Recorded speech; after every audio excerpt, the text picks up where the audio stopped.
Hello everybody, welcome back to Not Enough Projects. Today we're going to be going over the 72 Chevy Nova project we got going on. I started a lot of the work before I actually started filming, so we're going to be going over what I've already done and what we're going to be doing in the future. Some of the clips in this video might be a little disjointed because of that, but we're going to be getting the transmission mounted and start looking at mocking up the 8.8 axle that we're getting in here. Hope you guys enjoy. Alright, I figured since I only just started filming this project, I'd give a quick recap as to what I've done so far on this and what exactly it is that we're working towards. So this is a friend of mine's 72 Nova that he's paying me to work on. He provided this 454 big block Chevy to put in and a TH350 transmission. That's what he wanted to go in it, along with this spindle adapter that puts I think it's a C4 through C6 spindle on there, and it drops it 2 inches, I believe. So what I've done so far, it's gotten a full front end rebuild, new bushings, polyurethane, new shocks. It got the small block with AC springs, just to give it a little bit more spring rate for the big block. The engine obviously is mounted. It's got the factory big block mounts and energy suspension motor mounts. We're just putting the engine in as is. It got a new intake because the old intake had a couple issues, so it was easy to just put this on. Plus, the old intake was spread bore. He's wanting a square bore carb on here, so we got this wind intake on here. It's going to be getting a MSD electronic ignition. It will be getting new front brakes, rear brakes, so we're going to be going through all that.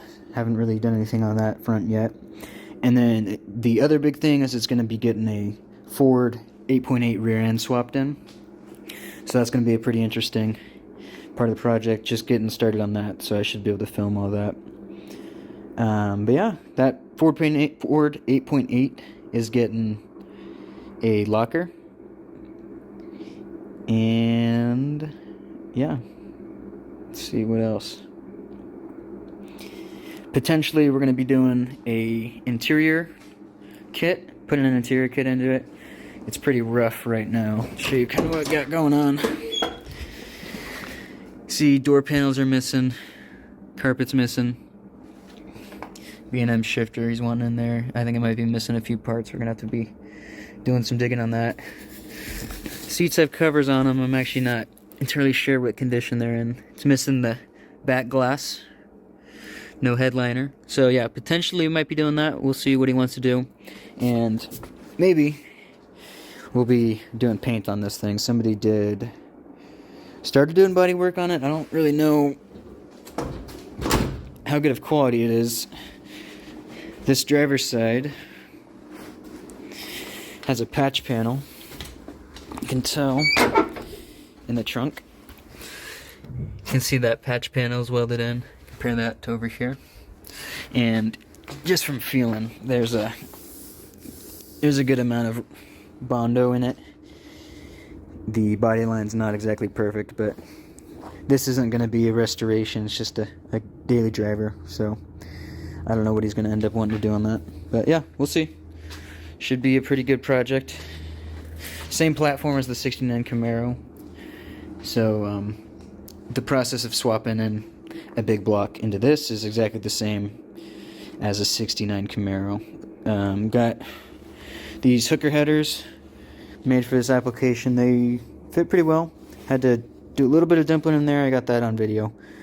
That might be in an episode. But yeah, we're gonna have to figure out the accessories. This is all stuff he gave me. It's missing some parts. I don't know exactly what's going on there, but we're gonna have to look through there. And obviously the front clip is taken apart. We're gonna have to go through. I'm sure there's lots of stuff missing. I'll throw in some before pictures, how I got it when he dropped it off. The entire firewall and front end I wire wheeled down and I got repainted. It was a little rough looking, so I figured I'd do that while it was apart. Yeah, so I'll put the pictures in here so you guys can see how it was.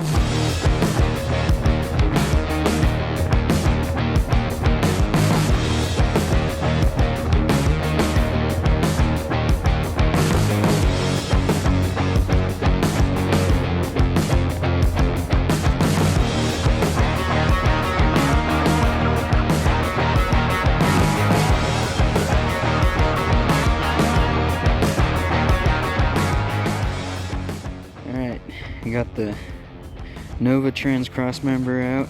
As you can see, she's pretty grimy. I figured there's no reason not to give it a quick pressure wash and coat of paint. It's a beautiful day out here in southwestern Idaho. So yeah, get her done.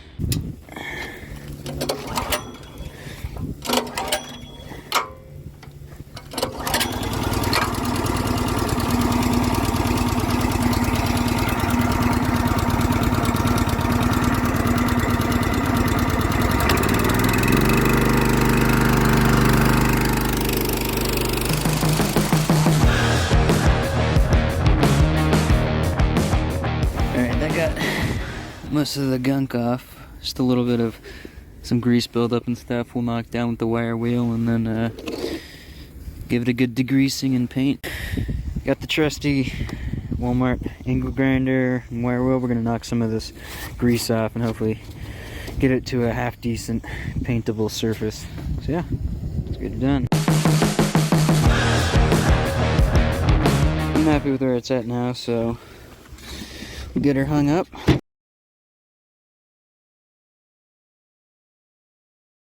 Alright, here's my redneck painting setup. We're gonna give her a spray down with some carb cleaner, and then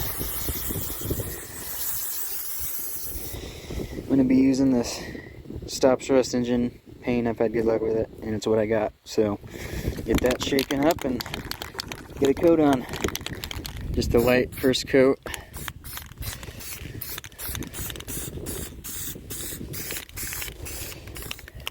Alright, it's been a couple minutes, so we'll go ahead and do a second coat.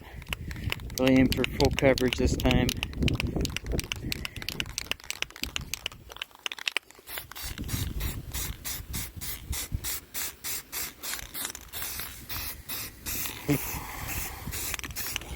Alright, I don't know about you.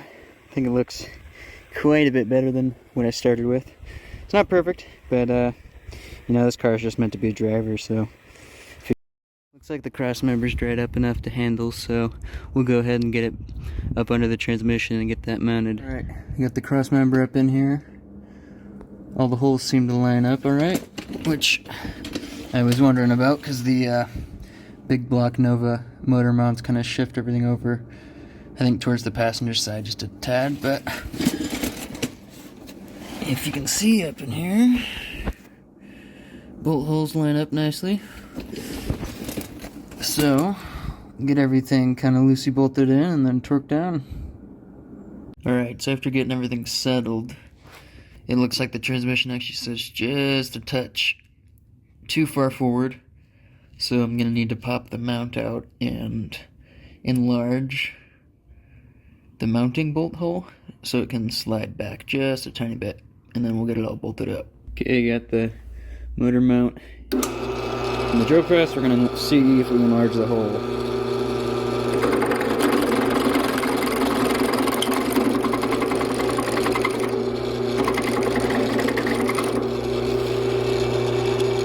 A little bit larger, we'll see if that does it. If not, I might need to go up a bit. With the enlarged adjustment holes on the mount, everything was able to bolt in no problem. Had to do just a little bit of persuasion, but nothing too crazy. As you can see, both bolts up there went in no problem.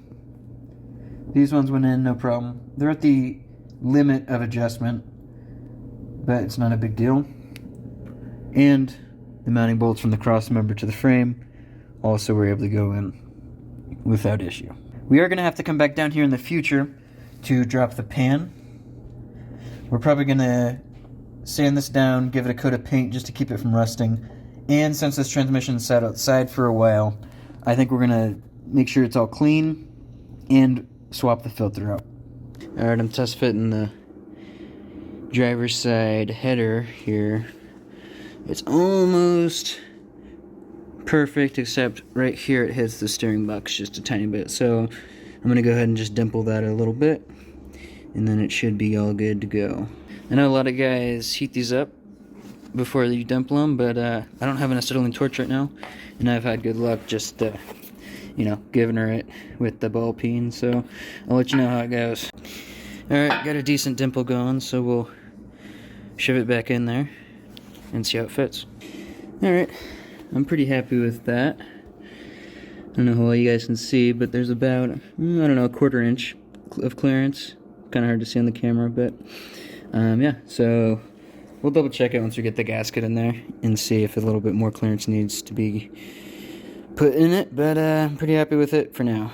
Okay, after test fitting the passenger side header, it's looking like it's going to need a little dimple right here. This stud on the upper control arm is just touching it, but that's no big deal. So I'll pop it back off, give it a quick dimple. Okay, give it a quick dimple, and as you can see, it clears beautifully now. So I think we'll go ahead and put the gaskets in these and get them fully bolted down. Alright, I've got this Summit brand dipstick that supposedly should fit this big block. So we're going to see how that works. Oh, nice. Looks like it should fit perfect. Lines up great with the header bolt. So I will get that pounded in just a little bit, get that bolt taken out and put back in with the dipstick. Well, it didn't make super positive engagement down into the oil pan, but I guess we will see how it does. Get the dipstick in there.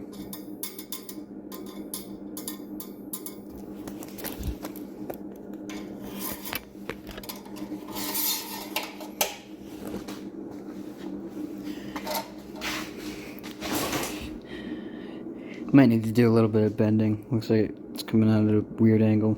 Might interfere with the inner fender. We'll see. Alright, I'm going to go ahead and get these spark plugs in.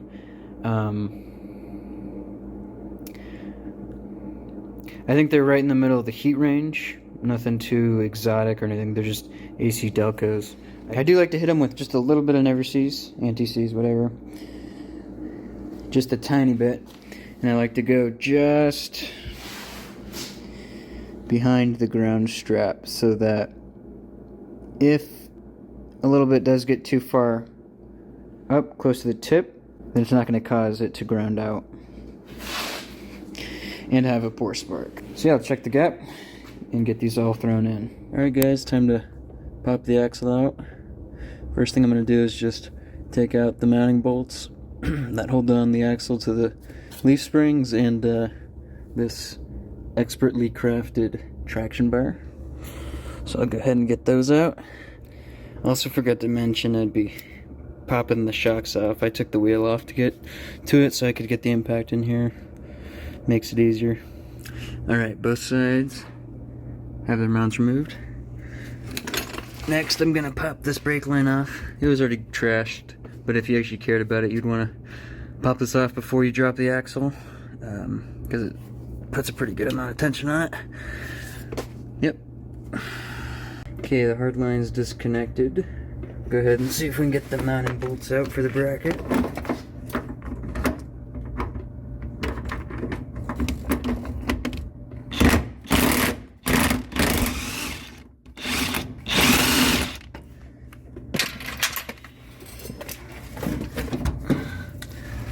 That's awesome. Probably spinning the nut on the other side. Okay, I was able to get both out. So I'll put them back in.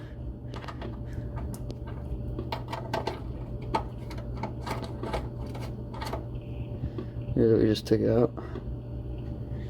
Make sure it's dripping in the catch can. Alright. Then next we'll take off the rear spring mounts so that we can roll the axle out the back.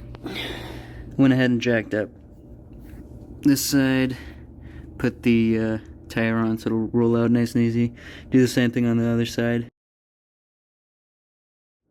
Alright, time to get this rear shackle bolt out, which is an 18, because why not?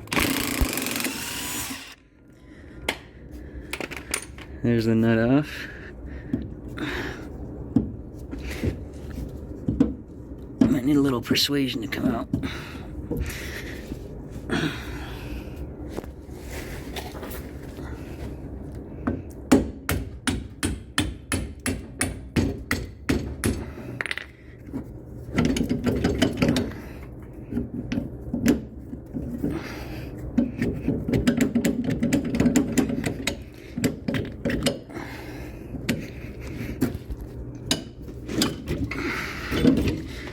Here we go. Hopefully that wasn't too motion sickness inducing. Alright, everything should be free. I think it might be sitting on the pinion, but oh, looks like we gotta jack the body up a little bit to make the tires clear. Or take the wheels off and put the rear end on a dolly. We'll see if I can find one. Okay, both tires are off. Should be able to roll it on out of here now.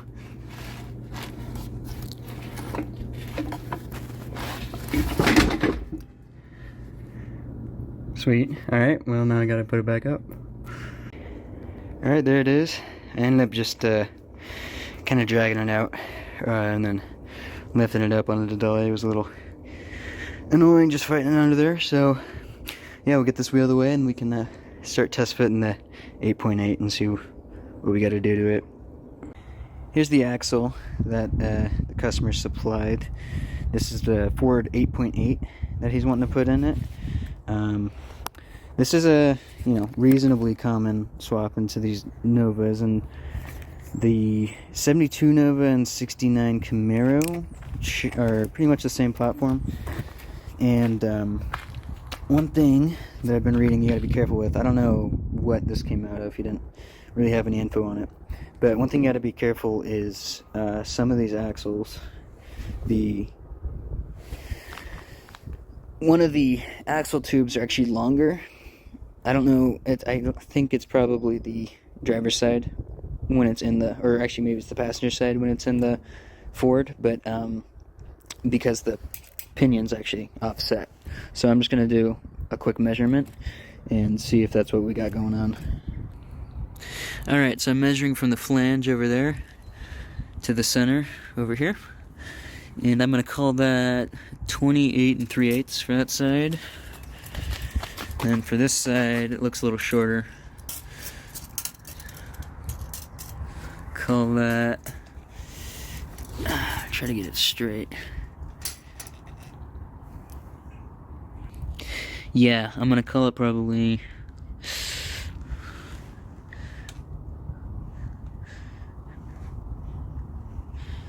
27.5 or so. So yeah, it's looking like the passenger side on this axle is shorter.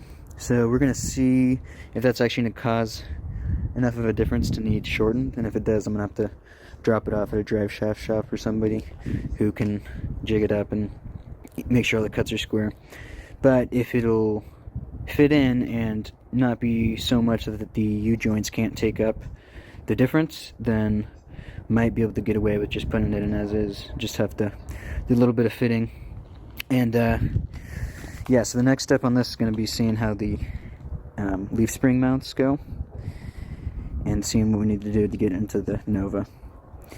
There's he's got I think it's a Detroit locker going in here, no spin, I think, something like that. I gotta take another look at it, but obviously there's a lot missing from this axle, so I'm gonna need to order all that stuff up and probably do another video about just building up one of these Ford 8.8s with the locker. So, okay, so here the axle side by side. The 8.8 is just a touch longer. It's, I'd say, I don't know, ½ inch to an inch longer. Shouldn't be too big of an issue. I'm hoping we can get away with just using this axle as is. I've read other guys have been totally fine leaving the offset in there. I think it's only a couple degrees and the U-joints have no problem taking that up. So obviously we're going to need to chop off the old mounts on this axle. Completely different than what we need. Hopefully we can just reuse the stock shock mounts, but if not, we'll just have to get creative, so no big deal. We'll see what happens. Probably cut these mounts off before we start test fitting. Then we can maybe cut these off too, get it up in there and see how it fits. Alright, got a new cutoff wheel installed. We're gonna go ahead and probably just start by cutting these mounts off. Then we'll see if we can test fit this in the car, see what needs to be done. But yeah, touch base with you guys once I get somewhere. Alright, got this side off.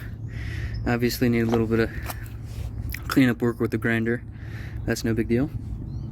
So, now we'll move on to the other side.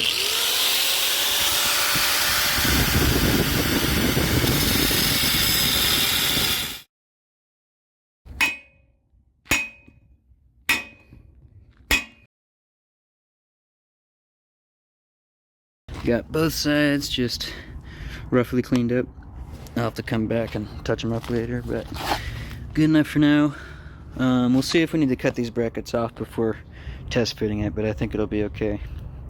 So I'll bring it over and show you guys if I can get it up in there on the springs. Alright, I've got the rear end squared up. I measured from the edge of the spring to the beginning of the hub. Surprisingly enough, the pinion seems to be pretty well centered up to the drive shaft tunnel. I think it might be offset just a touch that way, but I think it's small enough that we can get away with it without having to worry about shortening one side of the tube. I'll have to see about cutting off the old mounts from the old rear end, fitting them up on here, getting this definitely squared up, perfectly squared up, weld those new mounts on this rear end, make sure the pinion angle's all good, and then yeah, obviously this rear end needs fully built up. It's empty right now. It's gonna need new bearings and everything, seals and all. I'll hopefully be making a video about building this rear end up. Okay, I've got the old axle here. I'm gonna go ahead and pop off the drums so that I can get better access to these welds, get those cut off. We'll get them set on the new Ford axle and see what needs to be done there. It's looking like I'm gonna have to pull the axle out to get to these backing plate bolts. So go ahead and pop the cover off and get the clips out so we can get these axles out. Just need to get this bolt out so we can get this pin slid out, pop the axles over and take the clips off. Okay, the bolt's loosened. See, it's got that rod that goes through the pin. Slide it on out.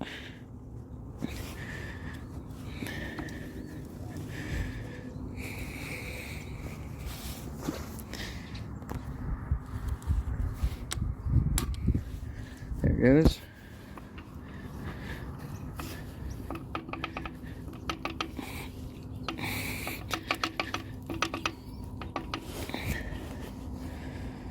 Let's try sliding this back in so we can get a little bit of grip on it. There we go. Okay. Now go ahead, push the axle in. Heard the clip drop out. I think it fell down in there. So now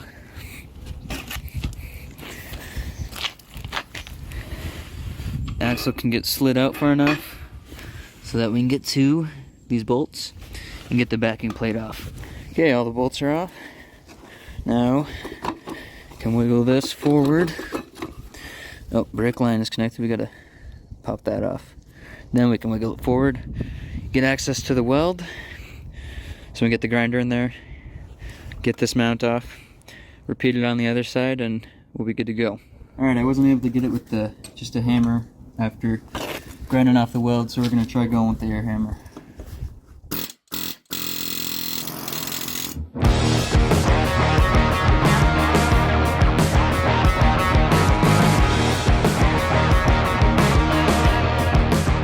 Side is off.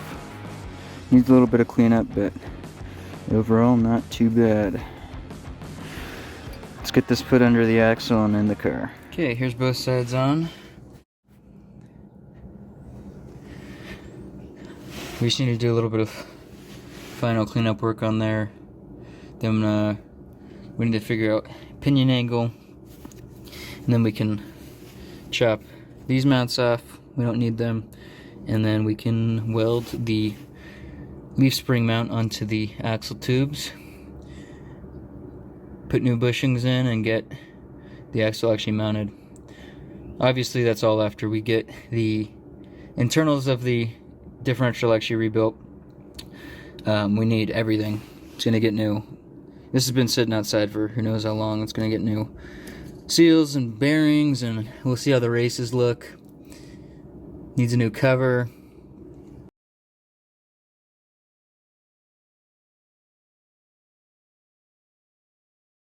Alright, this rear end was a complete unknown to me. I just knew it was a Ford 8.8, and according to the casting number, it's F0ZWAAG, which means, I believe, my understanding is, it was originally cast for a 90 Mustang.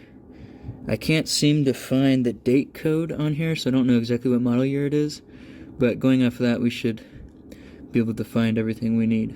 Alright, here is the locker for the Ford 8.8 that's going on the Nova. As you can see, must have been sitting around for a while. This is exactly as it was dropped off. It's an Eaton Detroit locker. It's a 31 spline, I believe.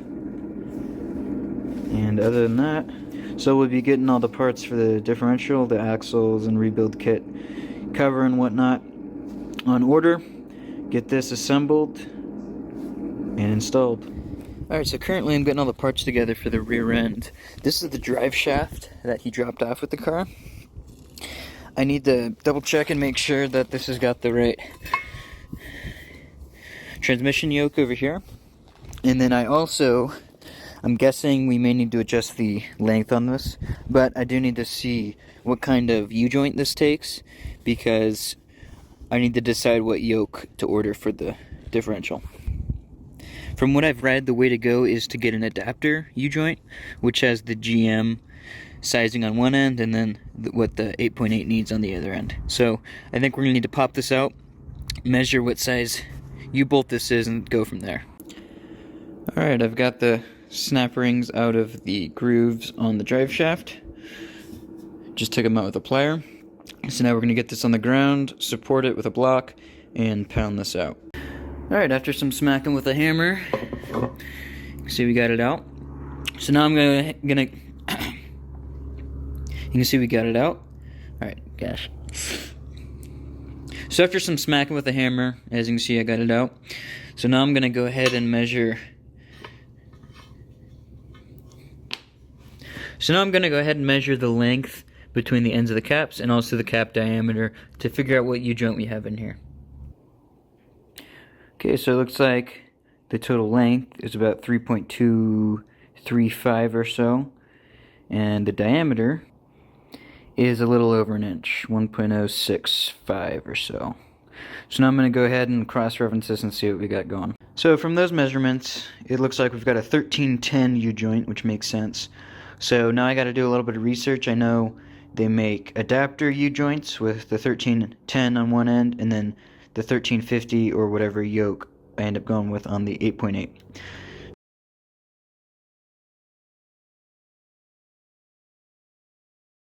I think I'm going to be ending the episode here.